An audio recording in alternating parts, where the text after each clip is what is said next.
नमस्कार साथियों, स्वागत है आप सभी का आपकी अपनी पाठशाला पर। मैं हूं अंकित अवस्थी।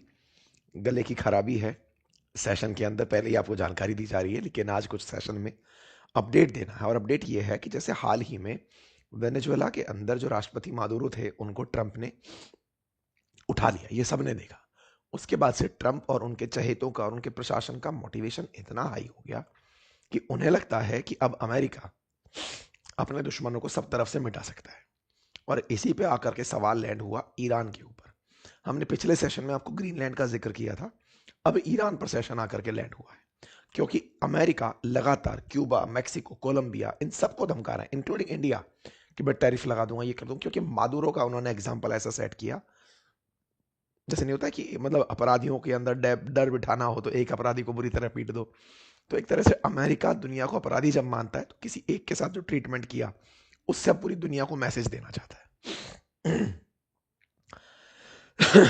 ऐसे में सवाल बनता है कि अगर अमेरिका ये सब सोच रहा है कि उसे दुनिया के साथ यही ट्रीटमेंट करना है, तो ऐसे में क्या ईरान के साथ भी हो सकता है? ऐसा मैं क्यों बोल रहा हूं? क्योंकि इंडिया ने हाल ही में ईरान के लिए एडवाइजरी जारी कर दी है कि ईरान में रहने वाले लोग सतर्क हो जाएं। अब इंडिया ईरान के लिए एडवाइजरी जारी कर रहा है, जैसे हम वेनेजुएला में रह रहे लोगों के लिए किए। ईरान में तो अभी कुछ हुआ नहीं है, तो क्या ट्रंप की धमकी मात्र से ही इंडिया ने ईरान में भारतीयों के लिए एडवाइजरी जारी कर दी है क्या? बड़ा सवाल है। तो आज के सेशन में हमारा जिक्र इस बात पर होगा कि क्या ईरान में भी अमेरिका खैमनेई को हटाने के लिए कुछ वैसा ही प्लान कर सकता है क्या, जैसा मादुरो के लिए किया था? क्योंकि असल मायने में इसराइल को तो इनसे बहुत ज़्यादा दिक्कत है, और इसराइल और अमेरिका एक ही बात है। तो ऐसे में इनके लिए क्या प्लानिंग हो सकती है, ये आज के सेशन में डिस्कस होगा। क्योंकि ट्रंप लगातार रेजिम को चेंज करने के लिए बात कर रहे हैं। और जो लिंडसे ग्राहम है, अमेरिका में ट्रंप के बिल्कुल करीबी मित्र और सीनेटर, जिन्होंने भारत पर 500% टैरिफ लगाने की धमकी दी थी और ट्रंप ने जैसे सही बता दिया था, वही लिंडसे ग्राहम एक कैप लगाए हुए दिखे, मेक ईरान ग्रेट अगेन। इसका मतलब है कि ईरान में जो हो रहा है उसे पलटो और उसे ग्रेट बनाओ। ग्रेट बनाने का मतलब वही कि ईरान से सत्ता परिवर्तन कर दो। तो आज के सेशन में सबसे बड़ा जिक्र इसी बात का कि क्या वाकई में ईरान में कुछ होने जा रहा है। इतना ही नहीं, वेस्टर्न मीडिया तो ये तक न्यूज़ चलाने लग गई है कि अयतोला अली खamenei, जो ईरान के इस समय सर्वे सर्वा हैं, वो छोड़ छाड़ करके रशिया भागने की प्लानिंग कर रहे हैं। उनके पास से पैसा रशिया भेज दिया गया है। जैसे बशर अल असद निकल कर चले गए थे रूस, ऐसे ही खamenei भी अपने साथियों को लेकर के रूस की यात्रा पर निकल रहे हैं। इंडिया ने अपने एडवाइस दे दी है इंडियंस को जो ईरान में है कि जबरदस्ती ना जाएं, और अगर हैं तो हमारे संपर्क में रहिए। तो क्या वाकई में खamenei देश छोड़कर भागने वाले हैं? क्या खamenei पर संकट आ चुका है? और या फिर ये केवल अमेरिका का एक जबरदस्ती फैलाया हुआ प्रोपेगेंडा है? क्योंकि जो मादुरो के साथ किया, वो इनके साथ नहीं किया जा सकता है। आज इस बात का विश्लेषण करेंगे। आपको आज से 5 दिन पहले हमने इसी चैनल पर एक जानकारी दी थी और उसमें बताया था कि क्या ईरान में बदल जाएगी सत्ता। इसके पीछे का तर्क क्या था? क्योंकि ईरान में लगातार प्रोटेस्ट चल रहे हैं। मैंने अपने सेशन में आपको जानकारी दी थी, बताया था कि ईरान में बहुत ज़्यादा प्रोटेस्ट चल रहे हैं, लोग सड़कों पर हैं। और जो लोग सड़कों पर हैं वो परेशान हैं हाई इन्फ्लेशन से, करेंसी के कोलैप्स हो जाने से। तो ऐसे में वो कंट्री के लीडरशिप को बदलना चाहते हैं। और तो और ट्रंप ने यह भी कह दिया था कि अगर प्रोटेस्टर्स के साथ बुरा बर्ताव किया तो हम पूरी तरह लोडेड हैं, लॉक्ड हैं, और आप पर हमला करने के लिए तैयार हैं। आपको याद होगा, ईरान के अंदर जो प्रोटेस्ट चल रहे हैं वो करेंसी कोलैप्स, यानी कि ईरान की जो करेंसी है टोमान, वो टिक नहीं पा रही है डॉलर के सामने। जनता त्रस्त हो गई है महंगाई से। तो प्रोटेस्ट बहुत ज़्यादा हो रहे हैं। इतने प्रोटेस्ट की पुलिस ने प्रोटेस्टर्स पर गोलियां चलाना शुरू कर दी हैं। अगर मैं डेटा बताऊं तो 35 से ज़्यादा लोग अब तक मारे जा चुके हैं, प्रोटेस्टर्स जिन पर पुलिस ने गोली चला दी है। 1200 से ज़्यादा लोग अभी ईरान में पुलिस की गिरफ्त में हैं जो प्रोटेस्ट कर रहे हैं। और मरने वालों में अब बच्चों की बात भी कही जा रही है। ईरान के प्रोटेस्ट में बच्चों पर भी गोली चलाई जा रही है। 35 लोगों के मरने की खबर बड़ी खबर है। प्रोटेस्ट की कुछ इस तरह की तस्वीरें निकल के आ रही हैं। ईरान में जनता इस तरह से सड़कों पर है। और वो प्रोटेस्ट कर रही है कि हमें ईरान में सत्ता नहीं चाहिए। तस्वीरें अगर आप देखें तो तस्वीरों में कुछ इस तरह की चीज़ें जिसमें प्रोटेस्टर्स के द्वारा होर्डिंग्स में आग लगा दी गई है, आग लगाकर जला दिया गया है, वो यहाँ पर साफ दिख रहा है। यहाँ पर आपके सामने फोर्सेस मार्च लगाती हुई दिखाई दे रही हैं, जिसमें वो जनता को धमका रही हैं कि आप स्ट्रीट पर मत आ जाइएगा, अदरवाइज हम आपको परमिट नहीं करेंगे। ये सारी की सारी स्थितियां ईरान में घटित हो रही हैं। और तो और जिस समय ये प्रोटेस्ट चल रहे हैं उस समय प्रेसिडेंट ट्रंप और जो सीनेटर ग्राहम हैं वो मेक ईरान ग्रेट अगेन कर रहे हैं। मतलब एक तरीके से ये जनता को भड़का भी रहे हैं कि बदल दो सरकार इनकी। तो बड़ा सवाल ये है, तो क्या अमेरिका ईरान में सत्ता परिवर्तन चाहता है? और चाहता है तो क्या वो मादुरो की तरह खैमनेई के साथ नहीं कर सकता? गए और खैमनेई को उठा लाए, जनता को भड़काने की क्या जरूरत है? इसके पीछे बहुत कॉमन सा सवाल है, क्यों नहीं अमेरिका खैमनेई के साथ वही कर देता जो उसने मादुरो के साथ किया है? वो जनता के लिए जनता को क्यों उकसा रहा है कि तुम पलटो? इस बात को समझेंगे। क्योंकि ग्राहम लिंडसे जो इनके मतलब ट्रंप के करीबी मित्र हैं और सीनेटर हैं, वो इस प्रोपोगेंडा को फैलाए जा रहे हैं। तो आइए अब इस बारे में थोड़ा सा और डिटेल में चलते हैं। असल में जैसा आप सभी जानते हैं कि जो ईरान है ये ऑयल रिच कंट्री है। आपको मालूम है कि आजकल मजाक भी चल रहा है। अभी कुछ एक मजाक था कि साहब पाकिस्तान में तेल मिला है, बोले बहुत बढ़िया, बोले सर इसकी बधाई दे दें क्या? शहबाज शरीफ कहते हैं जनाब मान जाइए, बधाई मत दीजिए। क्यों? क्योंकि फिर अमेरिका को नजर आ जाएंगे। मतलब ये है कि अमेरिका दुनिया में जहां भी तेल है अब वहां हमला कर रहा है। मतलब वेनेजुएला को उसने ऐसे ही किया, इराक के साथ उसने यही किया, और ईरान के पास दुनिया का तीसरा सबसे ज्यादा तेल है। तो ईरान के पास जब तीसरा सबसे ज्यादा तेल है तो ऐसे में उसका मायना बढ़ जाता है। लेकिन ईरान जो है वो अमेरिका को बहुत दिनों से चुभ रहा है। क्यों चुभ रहा है? क्योंकि ईरान पूरे स्ट्रेट ऑफ हॉर्मुज को कंट्रोल करता है, गल्फ में उसका नियंत्रण है, और उसका प्रभाव खुद के देश के अलावा भी बहुत से देशों में है। इराक में है, सीरिया में है, यमन में है, लेबनान में है, गजा में है। इन सभी जगह पर ईरान का प्रभाव भी है। इसी वजह से ईरान को अमेरिका और इजराइल अपना दुश्मन मानते हैं।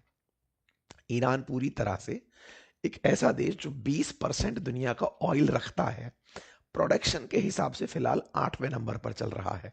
तेल सबसे ज्यादा प्रोड्यूस अमेरिका कर रहा है। सबसे ज्यादा तेल होता वेनेजुएला के पास है। अमेरिका लेकिन अपने गड्ढों में से निकाल निकाल के बेच रहा है, फिर वेनेजुएला को बेचेगा।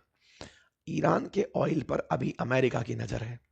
अमेरिका चाहता है कि इसका ऑयल फ्री तरीके से बिकने लगे बाजार में, ये रोक कर ना बैठा रहे। इसीलिए अमेरिका लगातार ईरान पर तरह तरह की पाबंदियां लगाता है। ईरान चाहता है, अमेरिका चाहता है कि ईरान किसी तरह से न्यूक्लियर प्रोग्राम में आगे ना बढ़े। अब ये न्यूक्लियर प्रोग्राम की कहानी क्या है? ईरान को समय रहते हुए ये समझ में आया कि अगर मुझे अपने तेल को बचाना है और अपनी आइडियोलॉजी को बचाना है, अपनी सरकार को बचाना है, तो न्यूक्लियर वेपन बनाना जरूरी है। और ये तो अब दुनिया को भी समझ में आने लगा। अमेरिका ने किम जोंग उन के खिलाफ कोई एक्शन नहीं लिया, मादुरो के खिलाफ एक्शन ले लिया। किम जोंग उन पिछले कार्यकाल में ट्रंप को बहुत थकाए थे। अमेरिका हमेशा चिढ़कर रहा है, किम जोंग उन पर कोई बयान नहीं आता, इधर की तरफ मादुरो को उठा लिया जाता है, क्योंकि Kim Jong Un nuclear bomb रखकर बैठा हुआ है। तो जिनके पास बम है वो सुरक्षित हैं। ईरान अपने तेल को बचाने के लिए न्यूक्लियर बम बनाने में लगातार मेहनत कर रहा है कि बस न्यूक्लियर बम बन जाएगा ना तो ये लोग हमारे ऊपर हमला नहीं करेंगे। और तो और जिस तरह से इसकी लोकेशन है, उन सभी जगह पर अमेरिका को ये टेंशन रहती है कि अगर मैं कुछ भी करने गया तो ये हमको यहाँ ना कोई नुकसान पहुंचाएगा। अभी कुछ दिनों पहले आपको याद होगा कि अमेरिका और इसराइल ने संयुक्त रूप से इनके न्यूक्लियर प्रोग्राम को टारगेट किया था। वहां पर B-2 बॉम्बर से बम गिराए गए थे, और B-2 बॉम्बर से बम गिरा करके अमेरिका ने इस जगह पर बम गिराकर न्यूक्लियर प्रोग्राम को तो खत्म किया जैसा अमेरिका ने कहा, लेकिन खेमने को नहीं उठाया। लीडर्स को मरवाता जरूर है, चाहे सुलेमानी को मरवाया हो, चाहे वैज्ञानिकों को मरवाया हो, लेकिन किसी को उठाया नहीं। और अभी तक कोई फुल स्केल वॉर नहीं करी। बड़े सवाल बनते हैं कि ट्रंप ईरान को धमकाते ही धमकाते हैं, आज तक कोई निर्णायक वॉर तक क्यों नहीं पहुंचे? खेमने के बारे में इस तरह की न्यूज उड़ाई जाती हैं कि जनता ही उनको उखाड़ फेंकेगी। तो अमेरिका आप उनको क्यों नहीं उखाड़ फेंकते? आप कह रहे हैं कि खैमनेई निकलकर मास्को भागने वाले हैं, बिल्कुल वैसे ही जैसे सीरिया से असद भागे थे, ये रूस चले जाएंगे। ट्रंप ने अल शरा को जब राष्ट्रपति बनाया तो सवाल बनने लगे कि खैमनेई भी पुतिन की शरण में भाग जाएंगे, लेकिन ईरान की एम्बेसी ने साफ इससे इनकार कर दिया। भारत ने लेकिन अपने नेशनल्स को एडवाइजरी जारी कर दी कि ईरान में रहने वाले लोग सतर्क रहें।